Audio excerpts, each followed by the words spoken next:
But we want to turn to the day's other top stories as well, including the latest on the pandemic. New York has become the latest state to now lift its COVID-19 restrictions after partially vaccinating 70% of adults in the state.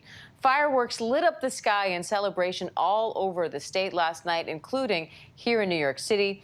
President Biden is now hoping that the rest of the country can reach that same number by the 4th of July. Right now, nearly 175 million Americans have received at least one dose of the COVID-19 vaccine. That's almost 65% of adults. This comes as the CDC declares the new Delta variant a, quote, variant of concern. Whit Johnson has the latest.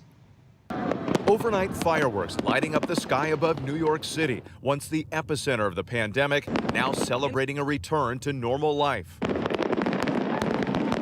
The state lifting nearly all mandates, with 70% of adults receiving at least one vaccine shot. The state mandates that have proven right and correct and brought us through this pandemic are relaxed as of today. In California, the most populous state, Governor Gavin Newsom also dropping most of his state's restrictions Tuesday.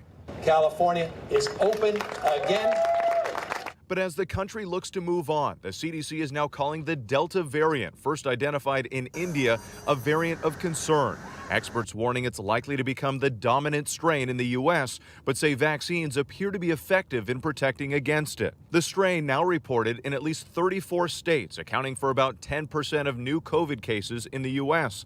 The CDC saying the variant is more infectious and may lead to more severe disease. This as the country crosses that painful milestone, more than 600,000 lives lost to the virus. 600,000 people's families are going through the pain and heartbreak that my family has endured this past year. Pamela Addison lost her husband Martin to COVID last year and was unable to visit him in the hospital. She runs a Facebook support group for people like her, still grieving, still trying to heal. I didn't get to say goodbye, and that will always haunt me.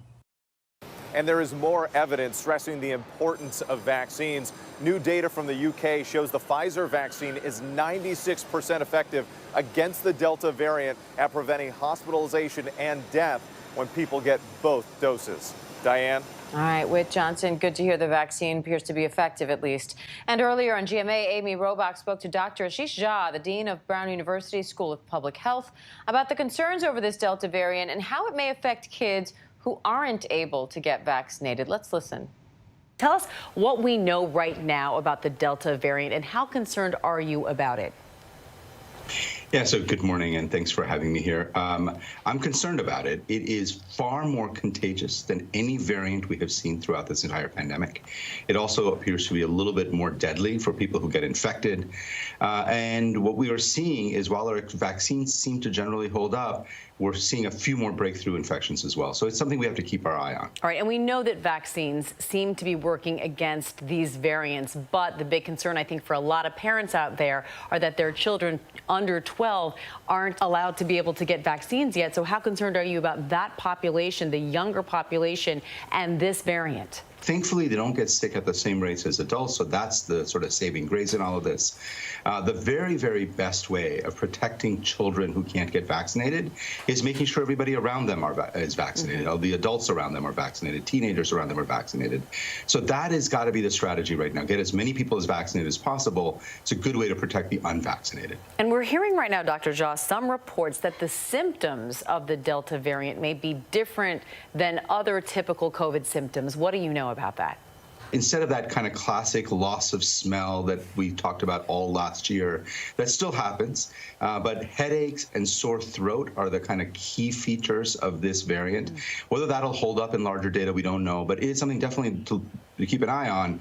It looks like it's sort of showing up a bit differently in people. And Dr. Jha, looking at where we are right now as a country, we seem to be a country divided. We have certain states, even like here in New York, having fireworks saying, yay, you know, we've got a 70% vaccination threshold.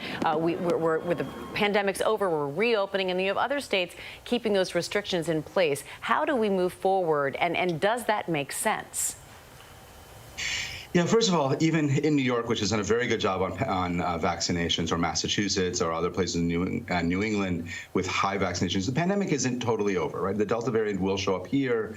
We will see some cases, but states with high vaccination rates are really putting up a firewall against this variant.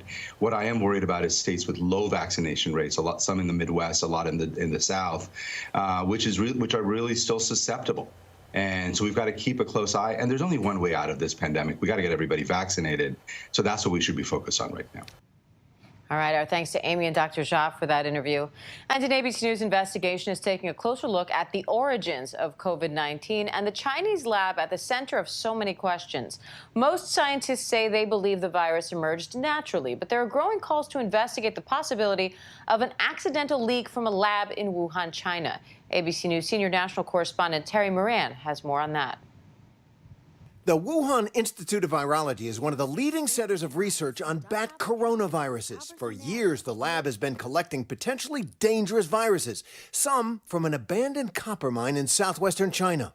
In 2012, there were these 6 Chinese miners who were sent down into a mine in southern China to clean out the bat manure. They all got infected with what now looks like COVID-19-like symptoms. 3 of them died.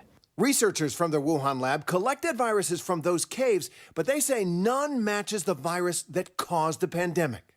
There is no virus that's close enough that you could use any type of gain research to get to SARS-CoV-2. Now, you could hypothesize, I suppose, that the investigators at the Wuhan Institute of Virology had some virus that was closer, and they just weren't telling us about that. Do you believe that this virus spent any time in a laboratory?